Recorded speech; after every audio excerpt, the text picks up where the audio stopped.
আসসালামু আলাইকুম রহমতুল্লাহ। আমরা চলে আসছি একটা ছাদে। এটা হলো একটা ছাদ বাগান।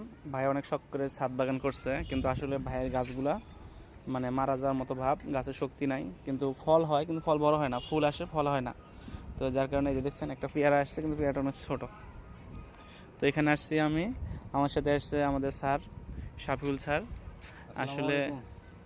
এই বাগানটা দেখে আমরা এখানে ঠিক করে দিতে পারি কিনা আলহামদুলিল্লাহ। এটা এটা আদা গাছ, দেখেন গাছের পাতাগুলো মরে যাচ্ছে, পাতা হলুদ।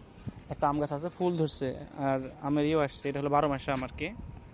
আর একটা পেয়ারা গাছ, মরিচ গাছ আছে, আর পাশাপাশি আরও গাছ আছে। এই যে ডালিম গাছ, এই গাছে ডালিম আসছে কিন্তু অনেক ছোট। আজও এর ভিতরে দানা আছে কিনা জানি না। তো আমরা এখানে আসছি আলহামদুলিল্লাহ। এটা দেখবেন কিছু দিন পর আবার আসবো। এই গাছ আমরা এখানে আজকে ওষুধ এগুলো দিয়ে যাবো, আমাদের মিরাকেল গ্রোথ, পিজিআর 4CP, এই শখ করে করে বেগুন লাগাইছে। তো আলহামদুলিল্লাহ আমরা এখানে আসছি। লেবু একটা গাছ আছে, যে লেবু ধরছে আলহামদুলিল্লাহ। আদা গাছগুলো অনেক অবস্থা খারাপ, দেখা যাক।